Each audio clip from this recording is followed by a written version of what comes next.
It's this kiss. Millie and Michael pressed their noses to the window to take a look outside at the beautiful white snow.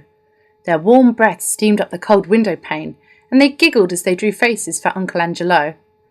Today is the first day of the new year, January the 1st, and the sun is so bright. The air outside is cold and crisp, and the freshness of nature at winter time is a true delight. The trees outside lay bare of leaves, and the wind whistles as it dances a blizzard, furiously frosting all around. Tucked up sweetly during hibernation, frogs, snakes and ladybirds sleep warm and safe with their bed of brown leaves upon the ground. "Auntie Lucy, will you take us for a walk?" asked Millie, once the weather had calmed. "We would love to play out in the snow." "Of course, children. We must wrap up nice and warm first. We can take Moo along for a walk or so." Putting on their warm coats, scarves, boots, hats and gloves, they all bundled cheerfully out of the door. With earmuffs aplenty, they crunched merrily through the snow as the golden sun starts to thaw. Passing the silent glazed-over lakes, snowflakes flutter past peacefully from way up high. Drifting innocently into the delicate silk of a spider's web, like crystals they decorate the crimson trees and sky. The children slide their feet over the pavement, scraping and scratching the grit as they go, until finally they reach the park, which is covered by a fluffy white blanket of snow.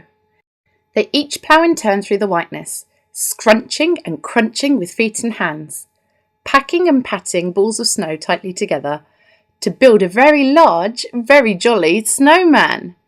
"Doesn't he look so happy? We'll have to call him Mr. Frosty," exclaimed Millie. "Now, children, we'd best get back home because the weather is getting very chilly." Moo hopped playfully through the snow, leaving sets of paw prints dotted merrily along the way. They walked knee-deep back to the house, as some children were racing down hills in a sleigh. Once they returned home, the children huddled around the fireplace. The bright crackling flames lit their smiling faces aglow.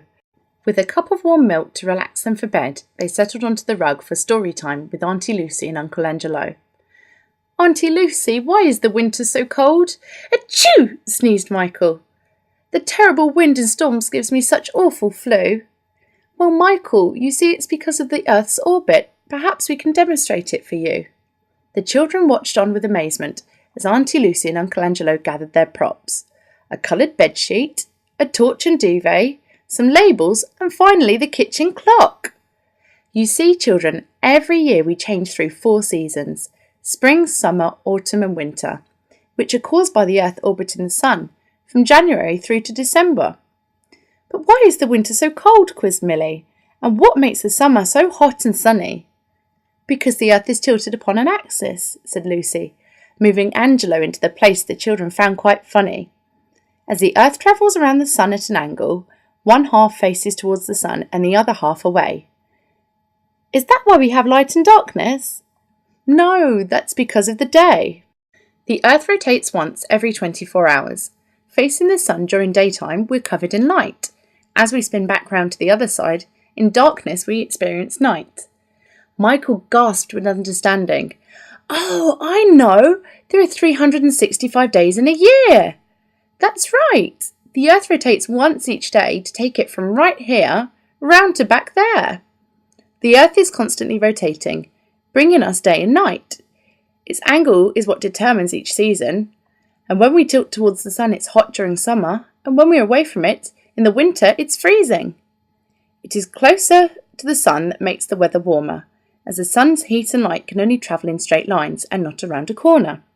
For whatever time of year it is, no matter day or night, the people on the other side of the world will experience the opposite season of light." The children clapped with approval as Uncle Angelo pointed to his watch. "The trees outside tell us what season we're in. They're like nature's very own clock." As they looked on in amazement, Millie and Michael sat wide-eyed in silence, for the trees outside would announce their secret, which is closely related to science. Our seasonal cycle begins in spring, which lasts from the start of February to May. The trees are bare of leaves from winter, and so they must start to grow more again. As the weather begins to warm, it melts the ice and snow into water, as you can see. This encourages branches to grow buds, an ideal climate to develop into leaves. The tiny green leaves must grow, which takes them all springtime long. In May we move into summer. The leaves reach their maximum size and are very strong. Whilst the leaves are at their largest, the surface area can gather more light, which teamed with carbon dioxide and water allows the trees to photosynthesize. This is the name of the process for changing these elements into sugars needed for nutrition, which makes it the ideal time in summer for leaves, as for a longer time the sun can work with them. As we move further through summer, the amount of rainfall decreases. For a while the water stock in the trees means that they can still continue photosynthesis. But as the water supplies run low, the trees can no longer produce any sugar. To last them through the winter, they must drop their leaves to save water. In August we move into autumn, and the leaves will gradually lose their water supply. Changing colour from green to yellow, red to orange, stopping photosynthesis, has made the leaves die. In November we reach snowy winter, and the leaves have all fallen to the ground. They're ready to begin their cycle again in February, when springtime comes back around.